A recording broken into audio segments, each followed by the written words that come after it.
स्वागत है मेरे चैनल पर। मैं हूं नवीन मिश्रा। आपको पता है, आप लोगों को पता है कि मैं इस चैनल पर बीसीए के इग्नू के प्रीवियस ईयर क्वेश्चन पेपर्स के सॉल्यूशंस प्रोवाइड करता रहता हूं। साथ में लेक्चर सीरीज़ भी देता हूं जिसमें एक पर्टिकुलर सब्जेक्ट के वीडियोस मैं अपलोड करता रहता हूं। इस वीडियो में मैं MCS 021 जो data and file structure subject है उसका ये वीडियो है। उसका दिसंबर 2022 का मैं क्वेश्चन पेपर सॉल्व कर रहा हूँ। ठीक है ना, ये फर्स्ट पार्ट होगा इस वीडियो का, जिसमें पहले दो क्वेश्चंस को सॉल्व करूंगा। Q3 Q4 Q5 मैं कल तक अपलोड कर दूंगा, क्योंकि 5 तारीख को पेपर है बच्चों का और आज 3 तारीख ऑलरेडी हो चुकी है। ठीक है ना, तो वीडियो शुरू करने से पहले आप लोगों से एक रिक्वेस्ट है, again one more time, please subscribe to my channel. अगर ऑलरेडी कर चुके हैं तो हमारी वीडियोस को अपने फ्रेंड्स, अपने क्लासमेट्स के साथ शेयर कीजिए जिनको इस वीडियो की ज़रूरत है, जिसको ये सब्जेक्ट में हेल्प चाहिए। ये BCS 042 जो सब्जेक्ट कोड है ना, उसी का एक आप कह दो कि स्मॉल पार्ट है कि सारे almost topics 30 to 40% topics same हो जाते हैं जो BCS 042 में है। तो इस वीडियो के अलावा आप BCS 042 की मेरी जो लिस्ट है, सब्जेक्ट कोड है, उसमें से आप वीडियोस पढ़ लीजिएगा। उसमें sorting, searching, trees, link list, काफ़ी कुछ उसमें दिया होगा जो आपके काम आएगा। ठीक है, अपने सिलेबस से चेक करके आपको वीडियो BCS 042 में मिल जाएगा, वहाँ से कर लेना। ठीक है ना, तो बिना टाइम वेस्ट किए हम चलते हैं अपने इस क्वेश्चन पेपर की तरफ। इस क्वेश्चन पेपर में ये जो दिसंबर 2022 का क्वेश्चन पेपर था, पहला क्वेश्चन था टू वे मर्ज सॉर्ट और इसके एडवांटेजेस, डिसएडवांटेजेस और इसकी time complexity. It seems that it is a theoretical question, but ऐसा है नहीं, ये थियोरेटिकल नहीं है। इसमें आपको मर्ज सॉर्ट समझाना था। मर्ज सॉर्ट होता क्या है, आपके पास कुछ एलिमेंट्स पड़े हुए हैं लाइक दिस 2 5 1 3। इन एलिमेंट्स को आपने सॉर्ट करना है। मर्ज सॉर्ट दो फेसेस में काम करती थी, स्प्लिटिंग और मर्जिंग। ठीक है ना, टू वे मर्ज सॉर्ट क्या करती होती है, दो दो को सॉर्ट करती जाएगी। जैसे पहले इन दोनों को सॉर्ट किया, ऑलरेडी सॉर्टेड है, नो चेंज। फिर इन दोनों को सॉर्ट किया, ऑलरेडी सॉर्टेड है, नो चेंज। फिर इन चारों को सॉर्ट करेगी, 1 2 3 5। Merge sort is a divide and conquer method which will divide the list into two lists, into two sublists, solve these sublists and then combine the sublists to make a larger solution। तो इस तरीके से आपकी merge sort काम करती है। तो पहले इसका वीडियो लिखना था, एल्गोरिदम लिखना था। तो एल्गोरिदम मैंने थ्योरेटिकली ही लिख दिया है, बिकॉज लॉजिकली अगर मैं लिखने लग जाऊंगा तो आप लोगों को याद नहीं होगा, मेमोराइज नहीं होगा। मेरे को मेमोराइज नहीं है तो आप कैसे मेमोराइज करोगे। तो try to memorize the steps as well. Okay, merge sort है क्या, ये डिवाइड एंड कॉन्कर मेथड है। तो वही चीज़ मैंने बताया कि भैया आपके एलिमेंट को हाफ में डिवाइड करता रहता है और काम करता रहता है। तो उसी को एक्सप्लेन किया है कि बेसिक आइडिया क्या होता है कि आप जो लिस्ट दी हुई है उसको सब लिस्ट बना दो, इन सब लिस्ट को सॉर्ट कर लो और फिर इनको मर्ज कर दो ताकि एक सॉर्ट लिस्ट बन जाए। ये मैंने आपकी बुक में से ही कुछ नोट्स उठाए हैं, तो वही पॉइंट्स हैं। Illustrative implementation of two way merge sort sees the input initially as an list of size 1। यानी हर एक, जैसे आपने 10 एलिमेंट दिए हैं तो 10 की लिस्ट मान लेगा और 10 लिस्ट का साइज 1 1 मान के चलेगा। फिर उनको कंबाइन करना शुरू होगा, these are merge to get n/2 size. 10 था, अब 5 के ग्रुप बनाएगा, दो दो के 5 ग्रुप बनाएगा। फिर उन 5 को ग्रुप करके, जैसे दो दो के 5 ग्रुप बनाए हैं तो जब मान लो 4 4 के 2 या 3 ग्रुप बनाएगा। इसको कंकैटिनेशन सॉर्ट भी कहते हैं। ठीक है ना, मर्ज सॉर्ट बेस्ट मेथड है अगर आप लिंक लिस्ट को रैंडमली सॉर्ट करना चाहते हो, रैंडम ऑर्डर में सॉर्ट करना चाहते हो, तो ये बेस्ट सॉर्ट है। इसका टाइम कॉम्प्लेक्सिटी अगर पेपर में आए तो O(n log 2n) इतनी टाइम कॉम्प्लेक्स लगती है। मर्ज सॉर्ट का डिसएडवांटेज क्या है, आपको दो एरेज सेम साइज के रखने पड़ते हैं, एक्स्ट्रा लेने पड़ते हैं, जिससे आपका मेमोरी वेस्ट होती है। तो आपको स्पेस, अगर n एलिमेंट्स हैं तो एक्स्ट्रा दुगना स्पेस चाहिए होगा, 2n स्पेस की आपको जरूरत पड़ेगी। ठीक है ना, तो ये आपका एल्गोरिदम है छोटा सा। ये एल्गोरिदम है बेसिकली, यहाँ पे मैंने आपको समझाया है मर्ज सॉर्ट होता क्या है। अभी आपका एल्गोरिदम है और ये मैंने साथ में करके दिखाया है। अगर input array has only one element, अगर यार एक ही एलिमेंट दिया है तुमने तो इसको कुछ करने की जरूरत नहीं, ये ऑलरेडी सॉर्टेड है, पहली चीज। दूसरा, divide the input array into two halves, कहता है एरे को दो हिस्सों में बांट दो। Recursively sort the first half using merge sort, recursively sort the second half using merge sort. वही जो लिस्ट है इसके दो हिस्सों में बांट दो, इसको अलग सॉर्ट करो, इसको अलग सॉर्ट करो। जब आप सॉर्ट कर लोगे, अब ये देखिए मैं पहले समझाता हूँ फिर आपको क्लियर होगा। ये आपके पास लिस्ट थी 7 4 1 3 0 2 6 5। आपने इन दोनों को सॉर्ट किया सॉर्टेड ऑर्डर में 4 7, ये ऑलरेडी सॉर्टेड है। फिर ये ऑलरेडी सॉर्टेड है, फिर ये ऑलरेडी सॉर्टेड है। Once you get this sorted values, again merge them in a sorted order. तो ये दोनों मर्ज हो गए, फिर ये ग्रुप मर्ज हो गया। 4 7 1 3, इनमें से छोटा था 1 तो 1 इधर आ गया। 4 7 3 तो 3 छोटा था, इधर आ गया। 4 7 तो 4 आ गया। देन 7 7 आ गया, इस तरीके से। And this is how you get the two way merge sort answer. ठीक है ना। तो जब आपके सॉर्टेड एरे हो जाते हैं तो आप जो टू सॉर्टेड एलिमेंट्स को उसको मर्ज कैसे करोगे? कहता है एक एम्प्टी रिजल्ट एरे बना लो।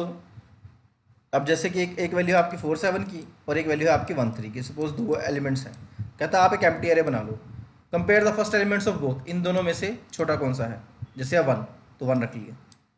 append the smaller element to the result array and move to the next element in that half। अब इसी में आगे 4 और 3, इन दोनों में से छोटा कौन सा है? 3, तो 3 आ गया। ठीक है ना। अब इसके आगे कुछ भी नहीं है तो अब यहाँ से उठा के एलिमेंट्स को लाइन वाइज लिख लो। तो वही चीज़ है, कहता है खाली एरे बना लो, फर्स्ट एलिमेंट के दोनों हाफ्स को कंपेयर करो, जो स्मॉलर एलिमेंट है उसको एरे में डाल दो और ऐसे ही आगे चलते जाओ। Repeat the previous step until one half is exhausted. जब एक हाफ कंप्लीट हो जाएगा तो दूसरे हाफ को उठा के लिस्ट में प्लेस कर दो और इस तरीके से आपकी सॉर्टेड एरे को मर्ज कर दो। तो ये आपका एल्गोरिथम था 6 स्टेप्स का, और ये आप डायग्राम बना के आप एक्सप्लेन कर सकते थे। फिर इसके एडवांटेजेस डिसएडवांटेजेस। यार पहला एडवांटेजेस क्या है कि ये स्टेबल है sort. Stable means order of equal elements making it stable. ये इक्वल एलिमेंट्स का ऑर्डर लेता है तो ये हमेशा स्टेबल रहता है, ज़्यादा अप एंड डाउन, ज़्यादा टाइम कम्प्लेक्सिटी कम टाइम, ऐसा कुछ नहीं है, स्टेबल चलेगा। अगर एलिमेंट्स बहुत ज़्यादा है, लार्ज डाटा सेट है, 50 एलिमेंट है, 500 एलिमेंट्स है, 50,000 एलिमेंट है, तब ये बहुत अच्छा है। ठीक है ना। Merge sort can be parallelise easily by dividing the input array into multiple parts and merging the sorted parts in parallel. एक पैरेलल की तरह काम करता है। पहले आप एक लिस्ट के 2 हिस्से कर लो पैरेलली, फिर इन दोनों को सॉर्ट कर लो पैरेलली, फिर इन दोनों को वापस में मर्ज कर दो। तो ये इनके एडवांटेजेस में लिख सकते थे। डिसएडवांटेजेस क्या है? अब भैया वही हम शुरू में ही मैंने बताया था कि n एलिमेंट है तो 2 रेज़ टू पावर n की आपको स्पेस की जरूरत पड़ जाएगी, तो ये मेमोरी ज़्यादा लेता है। क्योंकि ये रिकर्सिव है तो इसको समझना, इसको इम्प्लीमेंट करना थोड़ा मुश्किल हो जाता है। स्मॉल एलिमेंट्स के लिए बार बार रिकर्सिव कॉल हो रही है तो ये थोड़ा कॉस्टली टाइम कंज्यूमिंग पड़ जाता है as compare to insertion sort and bubble sort. तो ये आपके एडवांटेजेस और डिसएडवांटेजेस थे। Time complexity, two way merge sort की time complexity O(n) log n होती है। कैसे? कहता because the array is repeatedly divided into half. कहता आप एरे को हाफ में डिवाइड करते जा रहे हो तो हाफ जब भी आ जाए तो log n है। Bubble sort, quick sort, merge sort, ये बबल सॉर्ट कह दिया, quick sort, merge sort and binary search, ये सारे O log n स्टेप्स में चलते हैं। लेकिन फिर आपने उनको जोड़ना भी तो है, तो n एलिमेंट्स है तो उनको जोड़ने के लिए अलग प्रोसेस लगाओगे तो O(n) स्टेप्स वहाँ पे लग जाएंगे, तो आप इनको कंबाइन कर दोगे तो ये O(n) log n का कम्प्लेक्सिटी निकालता है। सो this is what the first question was asking. ठीक है ना। क्या लिखना है? Algorithm, advantage, disadvantage, time complexity. तो पहले theory, algorithm, advantage, disadvantages, time complexity. ठीक है। आगे चलते हैं, अगला क्वेश्चन प्रैक्टिकल। फ्री के नंबर है भैया, बाइनरी ट्री को ट्रेवर्स करना है प्री ऑर्डर या पोस्ट ऑर्डर में, इन ऑर्डर भी आ सकता है, मैं तीनों सोल्व करके दूंगा। इस क्वेश्चन का देखते हैं। पहले ट्रेवर्स the following tree in binary tree, तो मैंने वो ट्री को यहाँ पे कॉपी कर लिया है जो आपको दिया गया है।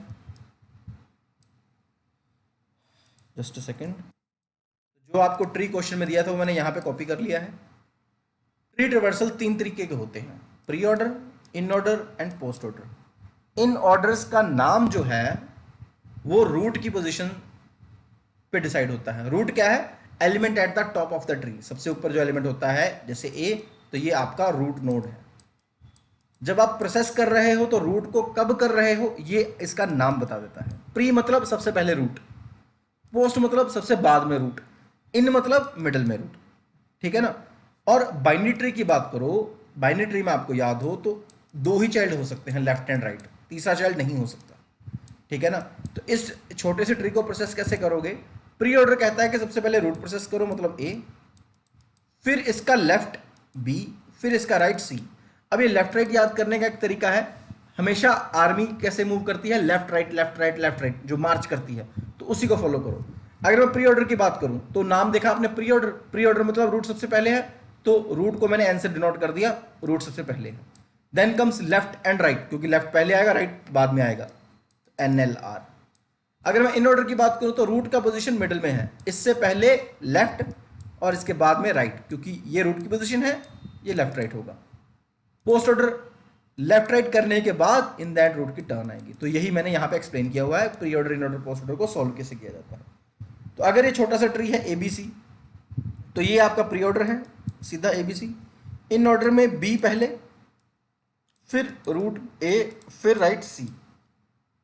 और अगर मैं पोस्ट की बात करूंगा तो ये आ जाएगा B पहले, फिर C, फिर A, BC। ओके, तो इस छोटे से ट्री का प्री इन और पोस्ट ये होगा, लेकिन आपको उसने क्वेश्चन पूछा था कि इस क्वेश्चन का करके दो, तो ये आप थ्योरेटिकली पहले लिख सकते थे, अब इसको प्रोसेसिंग देखते हैं। ठीक है, तो प्रोसेसिंग कैसे करोगे, ये आपका ट्री है, देखो आप सबसे पहले फर्स्ट लेवल को शुरू करो। फर्स्ट लेवल को शुरू किया, अभी हम प्री ऑर्डर पे फोकस कर रहे हैं, तो रूट टॉप पे क्या है ए, प्री ऑर्डर में क्या था, रूट पहले फिर लेफ्ट राइट मार्च, लेफ्ट राइट, तो ए प्रिंट कर दिया, ए प्रिंट हो गया मेरा। ए प्रिंट करने के बाद मैंने लेफ्ट में मूव करना है एज पर माई रूल, तो मैं लेफ्ट में गया। जब मैं लेफ्ट में गया तो ये खुद एक ट्री है, क्योंकि ये खुद एक ट्री है तो दोबारा रिपीट द प्रोसेस अगेन, इसमें दोबारा अप्लाई करो। तो यहाँ पे गया, इसका फिर से मैंने अप्लाई किया, तो रूट पहले रूट बी था तो बी प्रिंट कर दिया, then again I moved to left, ना इसका अब इस नोड का ना लेफ्ट है ना राइट है, तो I can process this straight away, तो डी प्रोसेस किया, देन बैक ट्रैक किया, इस रूट का कोई राइट तो नहीं है, हाँ है, तो उसको प्रोसेस कर दो ई, देन अगेन बैक ट्रैक किया, इस ए का कोई राइट तो नहीं है, हाँ है, राइट है, लेकिन जब मैं राइट में गया ये खुद एक ट्री है, तो अगेन सब ट्री के हिसाब से पहले रूट सी, फिर लेफ्ट एफ, फिर राइट जी, लेकिन जब मैं राइट में गया ये खुद एक ट्री है, खुद एक ट्री है, तो प्री ऑर्डर क्या कहता है, रूट लेफ्ट राइट, तो इसका रूट क्या है जी, तो जी पहले आएगा फिर राइट एच, तो this is your pre order A B D E C F G H. अब बात करते हैं इन ऑर्डर की। इन ऑर्डर में अगेन हमने टॉप से पहले शुरू करना है, तो रूट ये रहा, लेकिन मेरा ये रूल कहता है लेफ्ट फिर रूट फिर राइट, तो मैं लेफ्ट में आ गया बी, जब मैं लेफ्ट में गया तो ये खुद एक ट्री है, खुद एक ट्री है तो इसमें दोबारा प्रोसेस किया, बी ये रूट है तो रूट पहले, सॉरी लेफ्ट पहले आएगा, तो बी का लेफ्ट क्या है डी, डी पहले, फिर बैक ट्रैक किया क्योंकि इसका लेफ्ट राइट कुछ भी नहीं बचा, तो बैक ट्रैक किया बी, फिर बी का राइट ई, इसका भी लेफ्ट राइट नहीं है तो गो अप यानी बैकवर्ड जाओ, आप पुरानी लिस्ट में जाओ, तो ए था, ए का सारा लेफ्ट आप प्रोसेस कर चुके हो, ए का लेफ्ट प्रोसेस हो चुका है, अब टर्न आएगी ए की, फिर हम इस तरफ गए, ये खुद एक ट्री है, ये खुद एक ट्री है, तो एफ सी, जब यहां पे गए ये खुद एक ट्री है, तो H and G, so this is your order D B E A F C H G. अब बात करते हैं पोस्ट ऑर्डर की। पोस्ट ऑर्डर में अगेन ये हमारा रूट ट्री था, ठीक है ना, तो इस ट्री के तो इस ट्री के हम सबसे पहले लेफ्ट में गए, जब लेफ्ट में गए खुद एक ट्री है, तो एक बार और मैंने बॉक्स बना दिया, इसके आगे कुछ भी नहीं है, तो इसका लेफ्ट सबसे पहले डी, तो डी प्रोसेस हुआ, फिर लेफ्ट राइट रूट, तो इसका राइट क्या है ई, फिर इसका रूट क्या है बी, अब ए का सारा लेफ्ट प्रोसेस हो चुका है, तो ए के बाद में प्रोसेस करेंगे इस सब को, तो यहाँ पे क्या खुद एक ट्री है, ट्री का लेफ्ट एफ, तो एफ, ट्री के राइट में क्या खुद एक ट्री है, जब भी आप किसी नोड में मूव करते हो आप बस ये देखो कि कहीं ये ट्री तो नहीं है, अगर ये ट्री है तो अगेन इसमें वही प्रोसेस अप्लाई कर दो, तो जी एच, तो इसका लेफ्ट पहले प्रोसेस होना था एच, तो एच आया, फिर बैक ट्रैक किया जी, फिर बैक ट्रैक किया सी, फिर बैक ट्रैक किया ए, ठीक है ना। अब देखो प्री ऑर्डर में रूट सबसे पहले होता है, रूट में आपका एलिमेंट क्या है ए, एंड आपके प्री ऑर्डर में देखो ए सबसे पहले है, पोस्ट में रूट सबसे एंड में होना चाहिए, रूट सबसे एंड में है, इनमें रूट मिडल में, ये वाले लेफ्ट में ये वाले राइट में, ए मिडल में है, ये वाले लेफ्ट में ये वाले राइट में, एक ओवरव्यू के थ्रू आप भी समझ सकते हो कि हम सही कर रहे हैं या गलत कर रहे हैं। तो ये आपका सेकंड क्वेश्चन था, 10 मार्क्स का था, in order and pre order और पोस्ट ऑर्डर को एक्सप्लेन करना था, सॉल्व करके देना था, उसने सॉल्व करने को बोला था, अगर एल्गोरिदम याद है तो एल्गोरिदम भी लिख दो, मैंने एल्गोरिदम नहीं लिखा है, मैंने थ्योरेटिकली ही समझा दिया है, ठीक है ना। अगला क्वेश्चन था डायकास्ट्रा, अगेन BCS042 में ये टॉपिक है, डायकास्ट्रा है।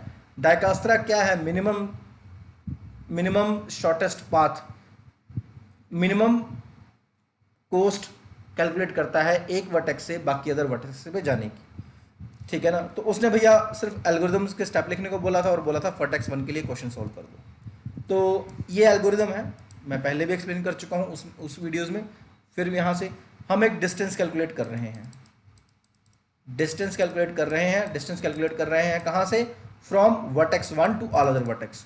इनिशियली सभी के डिस्टेंस को जीरो कर दिया मैंने, कि यहाँ V1 से सभी पे जाने के लिए डिस्टेंस जीरो कर दिया, बाकी सारे वर्टेक्स पे इन्फिनिटी डाल दिया और इनको अनवेस्टेड कह दिया।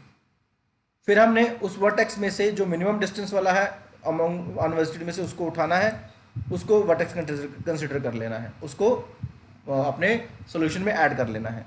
फिर उसके जितने भी नेबरिंग हैं उनका दोबारा कोस्ट निकालना है, पुराने कोस्ट से कंपेयर करना है। अगर पुराना कोस्ट छोटा है तो मैं अपडेट नहीं करूंगा अपने कोस्ट को, अगर पुराना कोस्ट बड़ा है और नया कोस्ट छोटा है तो नए कोस्ट को अपडेट करोगे आप, वो यहाँ पे लिखा गया है। अगर जब आपके सारे नेबर्स मार्क विजिट हो जाते हैं, उनका स्टेटस विजिट हो जाता है, तब तक ये आप बार बार चलते रहो, ये वहाँ पे बताया गया है। एल्गोरिथम कब रुकेगा? जब सारे वर्टिसेस आपके विजिट हो चुके हैं और एंड डेस्टिनेशन वर्टेक्स पे आप पहुंच गए हो। इन दोनों केसेस पे ये आपका एल्गोरिथम रुक जाएगा। तो ये आप एल्गोरिथम लिख सकते थे पेपर में। अब बात करते हैं इस क्वेश्चन की। तो ये क्वेश्चन था मेरा, जस्ट अ सेकंड। तो ये मेरा क्वेश्चन था, देखते हैं कैसे। तो ये मेरा क्वेश्चन है और ये मैंने आंसर लिखा है अपना। आंसर में आपने क्या करना है, पहले आपने साइड पे वर्टिसेस बना के रख लेने हैं 1 2 3 4 5। इस तरफ मैंने वही 1 2 3 4 5 बना के रख लिए। वर्टेक्स 1 आप परमानेंट टेबल में मूव कर दो। परमानेंट टेबल में आपने V1 डाल दिया क्योंकि स्टार्टिंग वर्टेक्स था ये मेरा। V1 से कितने रास्ते जा रहे हैं? एक V3 की तरफ, एक V5 की तरफ, एक V2 की तरफ। तो ये 3 रास्ते, V2 V3 V5। कोस्ट कितनी कितनी लिखी है? 6 3 एंड 5। तो वो वैल्यूज डाल दी। इन तीनों में से सबसे मिनिमम कोस्ट किसका है? V2 का है। तो V2 को परमानेंट में मूव कर दिया मैंने, यहाँ पे परमानेंट में मूव कर दिया। तो ये वाला रूट मैंने पक्का कर दिया, ये 3 वाला रूट मैंने पक्का कर दिया। जब मैंने 2 को इंक्लूड किया है तो 2 से कहाँ कहाँ का नया रास्ता निकल रहा है? 2 से सिर्फ 4 तक जा रहा हूँ और कहीं नहीं जा रहा। लेकिन इसके लिए मुझे टोटल कोस्ट काउंट करना पड़ेगा। तो अगर मैं 1 से निकलूँ और 2 और 4 होते हुए जाऊँ तो टोटल कोस्ट पड़ रहा है मेरा 3 + 1 4। तो मैंने वो V4 का नया कोस्ट 3 + 1 4 निकाल दिया है। 2 से ना 3 की तरफ रास्ता जा रहा है, ठीक है ना 5 की तरफ रास्ता जा रहा है, इसलिए ये पुराने ही रहेंगे, कोई अपडेट नहीं होगा। अब इन तीनों में छोटा कौन सा था? मेरा ये 6 5 और 4 में से 4 वाला छोटा था। तो मैंने 4 वाला फाइनल कर लिया, मतलब कि 4 वाला मैंने ये रूट फाइनल कर लिया 1 का। जब मैं 4 पे पहुंचा तो क्या नया रास्ता आया है? 4 पे पहुंचने के बाद मेरा एक नया रास्ता आ रहा है, ये वाला 5 तक जाने का, और कोई रास्ता नहीं आ रहा। तो 4 से 5 तक जाने का मैंने रास्ता कैलकुलेट किया, जो टोटल पड़ रहा था 3 + 1 + 6 टोटल 10। मेरे पास कोई पुराना कोस्ट नहीं था, ठीक है ना, तो मेरा वो नया वैल्यू निकल जाएगा। यहाँ पे मैं लिखना भूल गया हूँ, V5 तक पहुँचने का पुराना कोस्ट मेरा 5 पड़ा है, नया कोस्ट 10 आ रहा है। क्योंकि 5 मेरा स्मॉल है तो मैं चेंज नहीं करूँगा, इस रूट को नहीं उठाऊँगा, इसी पुराने रूट को फॉलो करूँगा, ठीक है ना। अब और कहीं तो 4 से रास्ता जा नहीं रहा था, तो इन दोनों में से छोटा कौन सा था? V5। तो V5 को फाइनलाइज कर दिया, तो ये वाला रूट भी मेरा पक्का हो गया 5 का। 5 से कहीं और जाने का कोई रास्ता ही नहीं दिखा रहा, ठीक है ना। 1 से जाने का एक ही रास्ता बचा था, एक ही वैल्यू बची थी V3 to V6, उसको फाइनलाइज कर दिया, स्टैक मेरा एम्प्टी हो गया, यहाँ पे मैं स्टॉप कर गया, ठीक है ना। और ये आपका फाइनल आंसर आपको मिला। तो इस V1 वर्टेक्स से इन सभी वर्टेक्स पे जाने का शॉर्टेस्ट रास्ता फाइंड आउट कर दिया गया है। ये आपका डाइकास्ट रास्ता, ये भी 10 मार्क्स का था। आगे चलते हैं, DFS क्या होता है? यार देखो, BFS और DFS है ना, ये भी ट्रेवर्सल टेक्निक्स हैं, ये रिकर्सिव नहीं होते, ये आइटरेटिव अप्रोच में गिने जाते हैं और जनरली ग्राफ्स में बहुत पॉपुलर हैं। ट्री होता है जिसमें लेफ्ट और राइट ही नोड्स होते हैं सिर्फ, जैसे कि ये देखिए, ये ए का एक लेफ्ट है B और ए का एक राइट है C। ऐसे सिचुएशन में in order, pre order, post order बहुत अच्छे हैं। लेकिन ऐसे सिचुएशन में लेफ्ट राइट पता नहीं बहुत कुछ आ गया इसमें, तो ऐसे सिचुएशन में BFS एंड DFS यूज़ किए जाते होते हैं। BFS एंड DFS जो है ये ब्रेथ फर्स्ट सर्च और डेप्थ फर्स्ट सर्च हैं। एक लेवल वाइज सर्च करता है और एक डेप्थ वाइज सर्च करता है। नाम ही बता रहा है डेप्थ फर्स्ट सर्च, मतलब नीचे नीचे जाता जाएगा। जब भी मैं ग्राफ ट्रेवर्सल्स की बात करता हूँ तो ये कोस्ट्स कभी मेंशन नहीं किए होते या इनकी जरूरत ही नहीं होती। There is no need of these cost. अगर आप DFS कैलकुलेट करोगे तो आप इनको इग्नोर करके भी चल सकते हो। मैंने बेसिकली क्या किया है कि शॉर्टेस्ट के हिसाब से उठाना शुरू कर दिया है। मतलब मैंने क्या किया है कि जैसे V1 से 4 to 2 है, तो मैंने 2 वाले पहले ले लिए हैं और 4 वाला बाद में लिया है। इस तरीके से मैंने सॉल्व कर दिया है, but still it doesn't make any sense. In short आप मान के चलो कि BFS और DFS में वेट्स का कोई लेना देना नहीं है, ठीक है ना। तो पहले भैया DFS का एल्गोरिथम लिखने को बोला था, मैंने एक वीडियो में सारे सॉर्टिंग्स समझाई हुई हैं, आप उनको देख लेना, मैं उसका लिंक भी यहाँ पे डाल दूंगा आपको इस वीडियो के एंड में, डिस्क्रिप्शन में। तो डीएफएस डेप्थ फर्स्ट सर्च है, एडजेसेंसी मैट्रिक्स दिया होगा आपको, आईजे विजिटेड स्टैक एंड दिए होंगे, इसके हिसाब से आप सॉल्व करोगे। ये क्या करता होता है डीएफएस में या बीएफएस में, 3 स्टेटस यूज किए जाते हैं, visited, waiting and not visited. जो भी आपका ग्राफ होता है उस ग्राफ में हर एक वर्टेक्स को इन तीनों में से कोई एक स्टेटस अलॉट किया जा सकता है। विजिट कर लिया गया है तो विजिटेड, अभी स्टैक या क्यू में पड़ा है तो वेटिंग, अभी मैं विजिट कर चुका हूं तो विजिटेड, अगर विजिट नहीं कर चुका हूं तो not visited. Initially everything is in the not visited, ठीक है ना। तो नॉट विजिटेड के लिए मैंने विजिटेड मैट्रिक्स की वैल्यू 0 कर दी है, और जब मैं विजिट कर देता हूं तो इसकी वैल्यू मैं चेंज करके 1 कर देता हूं, ठीक है। ये मैंने यहाँ पे किया, ये देखो ये रहे, विजिट की वैल्यू 1 कर देता होता हूँ मैं, ठीक है ना। तो ये आपका एल्गोरिदम है। आपने लूप शुरू करी, लूप लगा के आपने सारे विजिटेड को फॉल्स कर दिया, मतलब अनविजिटेड कर दिया। पहले वर्टेक्स को उठाया, उसका विजिटेड 1 कर दिया, मतलब उसको विजिटेड कर दिया। उसके जितने भी नेबर्स हैं उनको पुश किया स्टैक के अंदर।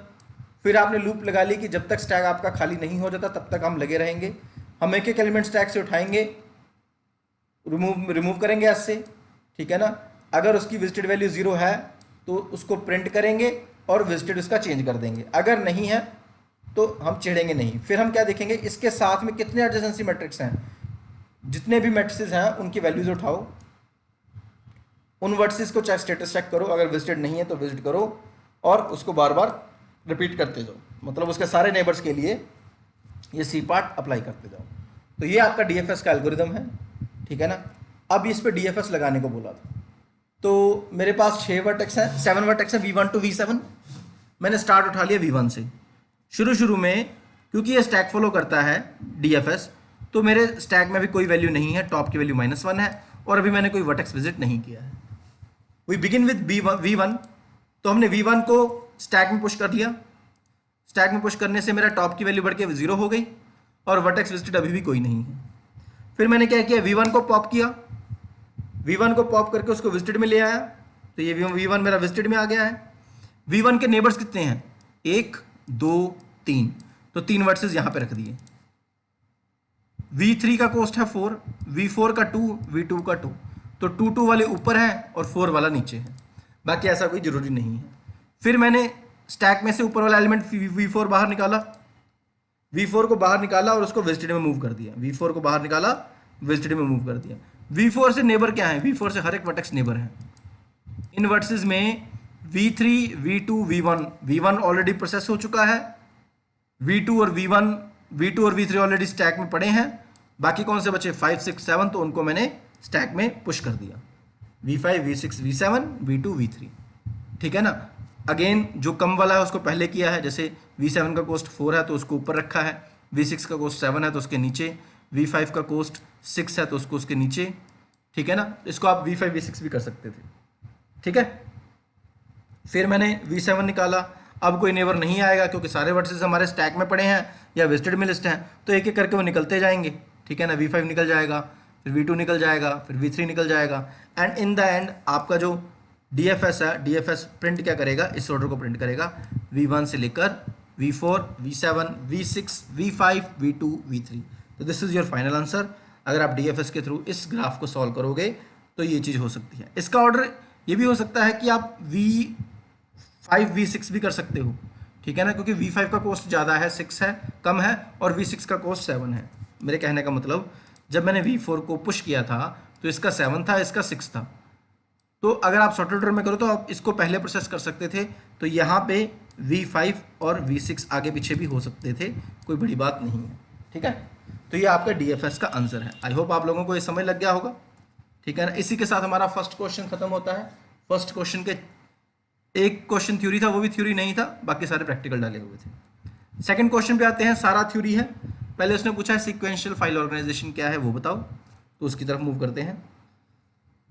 फाइल ऑर्गेनाइजेशन क्या है, हमारे पास मान लो 100 स्टूडेंट्स का रिकॉर्ड पड़ा हुआ है, ठीक है ना।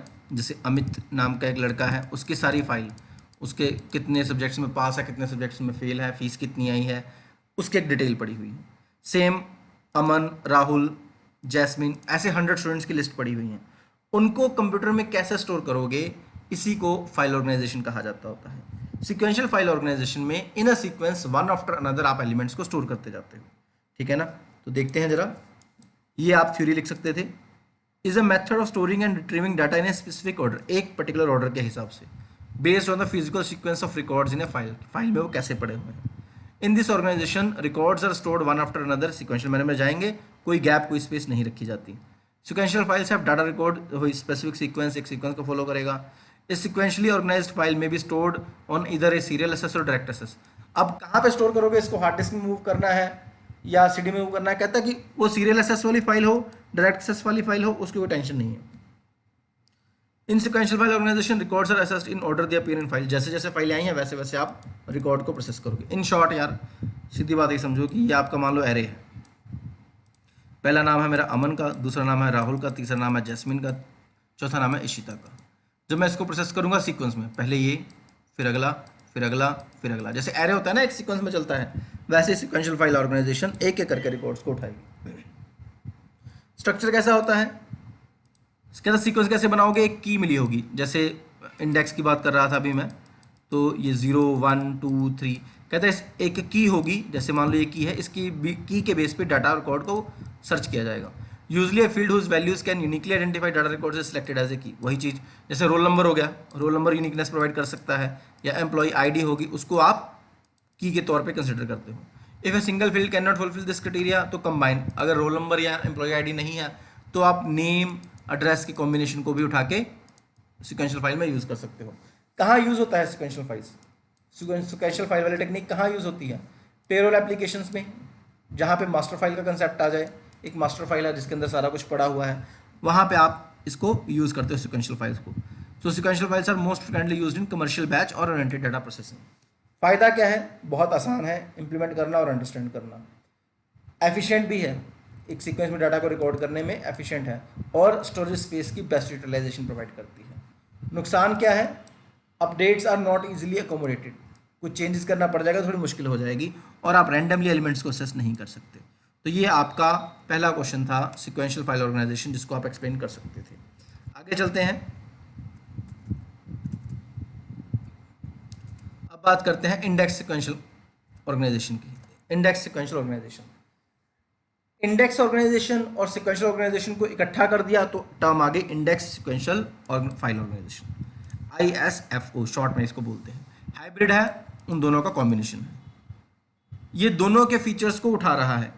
enhances the efficiency of record retrieval by incorporating an index structure while maintaining the sequential order of records। अब जैसे आप डाटा रख रहे हो ना ABCDEF, ऐसे ही एक इंडेक्स भी बना के रखा है आगे, जैसे आपके बुक का इंडेक्स होता है ना, आपको इंडेक्स से चीज़ें ढूंढने में आसानी होती हैं, इंडेक्स भी होगा सीक्वेंस भी होगा, दोनों को फॉलो करेगा।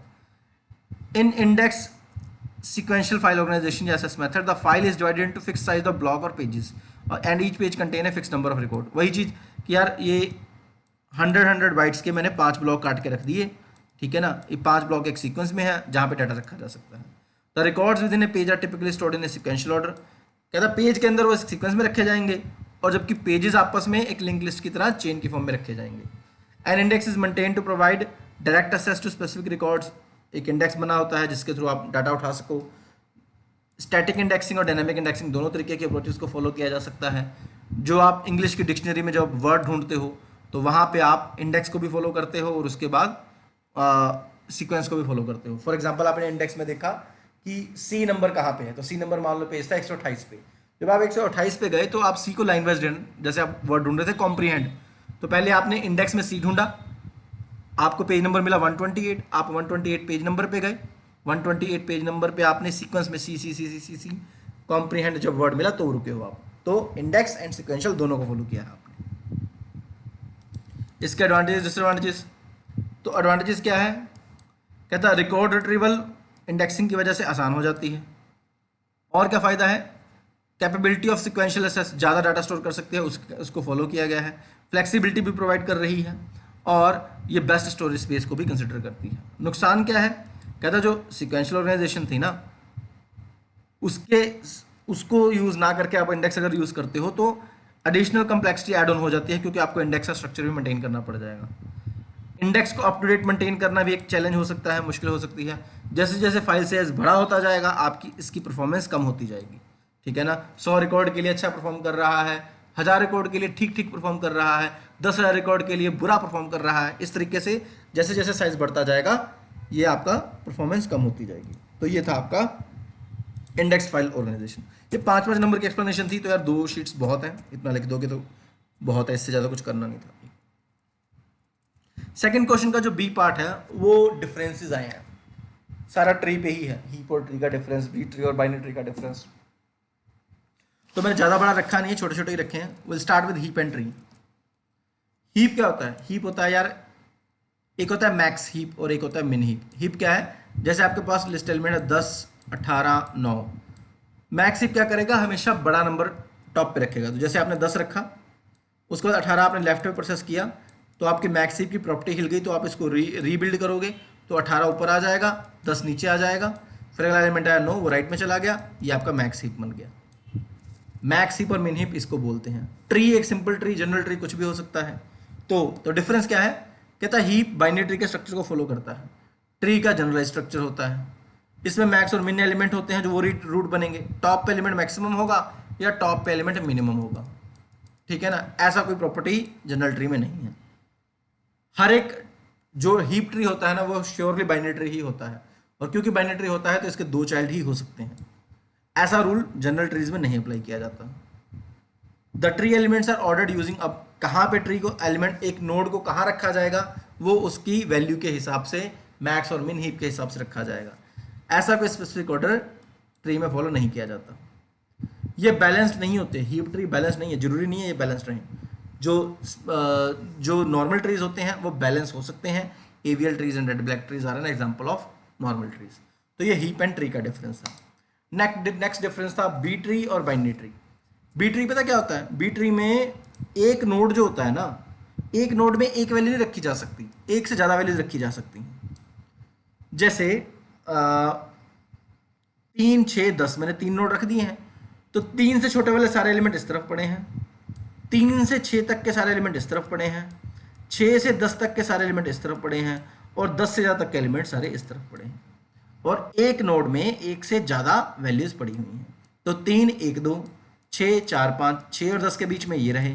इस तरीके से बी ट्रीज बनते हैं। बाइनरी ट्रीज तो आपको पता ही है, जिसके 2 चाइल्ड हों, हर एक ट्री के, हर एक पेरेंट के 2 चाइल्ड हों, वो बाइनरी ट्री कहलाता है। तो इसमें मल्टीपल कीज़ हैं, multiple values, and child pointers भी मल्टीपल हो सकते हैं। इसमें ऐसा नहीं होता, एक ही की होगी और 2 चाइल्ड पॉइंटर रखे जाएंगे। ग्रेटर देन इक्वल टू 2, 2 या 2 से ज़्यादा नोड रखे जा सकते हैं, 2 ही होंगे। Keys within node are sorted, अब 3 इसके बीच में एक सॉर्टेड होंगे, एक नोड के जितनी भी कीज हैं वो सॉर्टेड होंगी। ऐसा कुछ बाइनरी ट्री में नहीं होता। ये सेल्फ बैलेंसिंग ट्रीज होते हैं, अपने आप बैलेंस करते जाएंगे। ये बाइनरी ट्री बैलेंस्ड हो ना हो ये डिपेंड करेगा। फाइल सिस्टम, डेटाबेस और इंडेक्सिंग स्ट्रक्चर में आप इसको यूज़ करते हो, बाइनरी ट्रीज को आप बाइनरी सर्च और एक्सप्रेशन ट्री में यूटिलाइज करते हैं। तो ये था आपका दूसरा डिफरेंस। तीसरा डिफरेंस बी ट्रीज और B plus minus trees. B plus minus tree क्या होता है? देखो बी ट्री आप अभी पढ़ के आए हो तो वही है, values stored in internal and leaf nodes. जो वैल्यूज हैं वो अंदर वाले नोड्स में और लीफ नोड्स में। ये वैल्यू नहीं है 3, ये बताने के लिए है कि यहाँ से यहाँ तक के वैल्यूज। बी प्लस ट्री में keys stored in internal node, जो की होगी वो अंदर वाले नोड्स में रखी गई जाएगी, जो ये हैं, ठीक है ना। और value stored in leaf nodes, नहीं, लीफ नोड में वैल्यू होगी और उसका इंडेक्स इंटरनल नोड्स के अंदर रखा जाएगा। 7 से कम तक के वैल्यूज ये रहें इस तरीके से। इसमें की और वैल्यूज दोनों रखा जाता है। इसमें ओनली की होती है और इंडेक्स की तरह काम करती है। लीफ नोड को लिंक नहीं किया जाता आपस में, इनको लिंक करना जरूरी होता है। इनका साइज, इंडेक्स साइज बड़ा होता है, इसका इंडेक्स साइज छोटा होता है। जनरल पर्पस डाटाबेस में, फाइल सिस्टम में बी ट्री को और डेटाबेसेस में बी प्लस माइनस ट्रीज को यूटिलाइज किया जाता है। नेक्स्ट बाइनरी ट्री और binary search tree. Again binary tree हमारे दो उसको फॉलो करते हैं, तो इनका ऑर्डर में होना जरूरी नहीं है। बीएसटी तो हमेशा ऑर्डर ही होता है। अगर 50 एलिमेंट है तो लेफ्ट में सारे एलिमेंट लेस देन 50 होंगे और राइट में सारे एलिमेंट ग्रेटर देन 50 होंगे, ठीक है ना। सर्च करने में, इंसर्ट करने में, डिलीट करने की टाइम कम्प्लेक्सिटीज जो होती हैं बाइनरी ट्री की, वर्स्ट के सिनेरियो में ON और average case O log n होता है। जबकि बीएसटी में चाहे वर्स्ट केस हो चाहे एवरेज केस हो, ओ लॉग एन ही चलता है। यहाँ पे कीज यूनिक हो ना हो कोई गारंटी नहीं है, 8 एलिमेंट रिपीट भी हो सकता है, यहाँ पे यूनिक होगी ही होगी। Expression tree, decision tree, binary trees के एग्जांपल हैं। Sorted data structure, searching, range queries में बीएसटी को यूटिलाइज किया जाता होता है। तो ये आपके क्वेश्चंस थे। फर्स्ट एंड सेकंड क्वेश्चन मैंने कंप्लीट कर दिया है। आई होप आप लोगों को ये समझ लग गया होगा। मिलते हैं आपसे अगली वीडियो में। होपफुली मैं कल तक ये वीडियो नेक्स्ट वीडियो अपलोड कर दूंगा। See you in the next video. Cheers.